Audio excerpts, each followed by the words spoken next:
Volume 1 is better. I came out first and entertained the reader. Volume 2 is better. My pages are silky and smooth. Oh, really, fool? Really? Huh? Stop looking at me, Wonder Swan.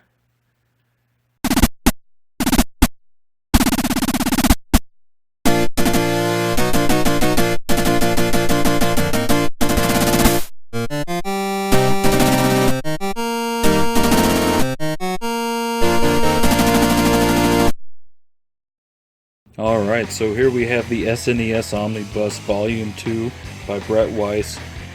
I really enjoyed the first one, and so I'm happy to say that I really enjoyed this one as well. If you haven't seen my review of Volume 1, definitely go check it out. It kind of describes my background with the SNES a little bit more, but to recap, I didn't have one back in the day.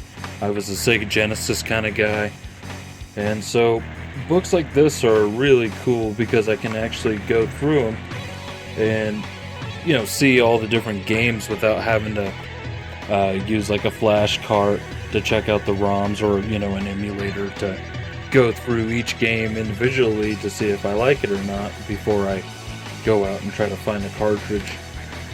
There's a good game. That's a good one. But yeah, so we'll just kind of flip through here.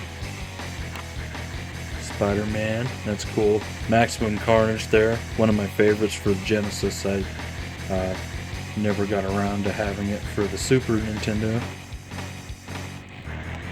Secret of Mana.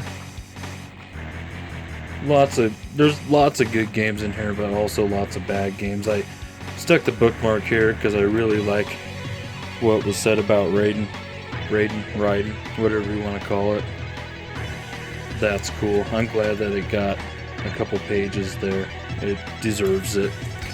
And there's also a centerfold somewhere around in here, similar to Volume 1. That's really cool.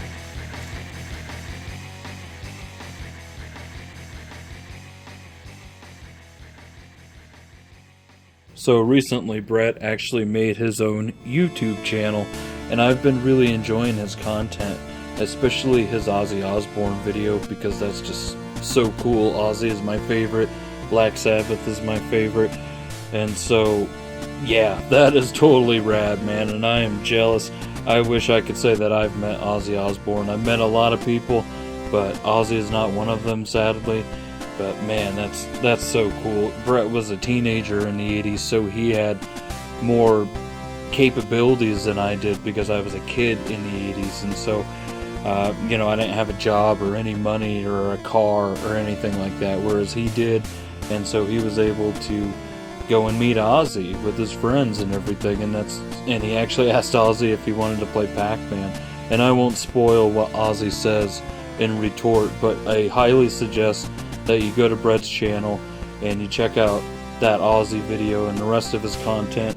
And speaking of the rest of his content, he actually had a video about a ColecoVision Christmas, and I thought that was cool because I have a memory for the SNES here, and it's a little bit sad in a way, but it's also nostalgic for me, you know, it takes me back. And so this game is Wayne's World, and I never got to play this back in the day, although I was a super big fan of the movies, of course. But so this is a picture of Christmas, and the picture says that it's from 1993. I could have swore it was 92, but I guess that's probably right. Either way, that's me in the background there with the sweater and the Orlando Magic hat.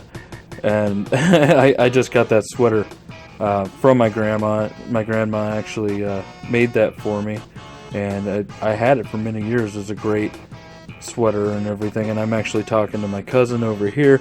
This is my other cousin, Brandon. I got him the Wayne's World game for Christmas that year, and he actually really enjoyed it, and I was kind of nervous about it because I didn't know if it was going to be his thing.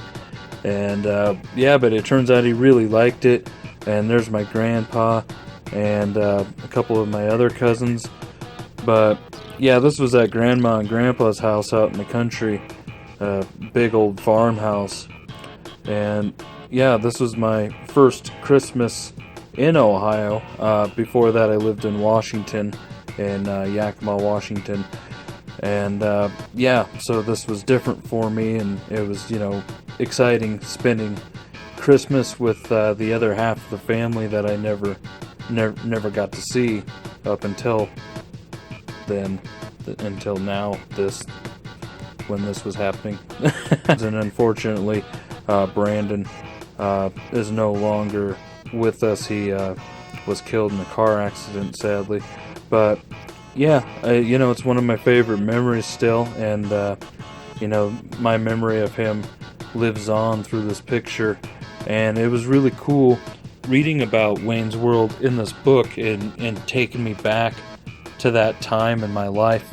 The game was actually a budget title, which is why I was able to get that for him for Christmas, because my mom was like, well, there's no way that we're gonna buy him a $60 game. Alright, well, I guess that's essentially the book.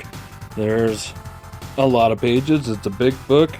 I believe it's worth the money, and I hope that a lot of you get these, because this and Volume 1 are both really high quality. I enjoyed both of them. I learned a lot. You know, like, there's a lot of crappy games for the SNES that I have absolutely no interest in, and there's also some that look pretty badass that I'm going to try out via emulation before I go out and spend top dollar for them. But oh, the tick, yeah, that'd be cool to have. The tick is awesome. Check out Brett's channel here on the YouTubes. Thanks, everyone.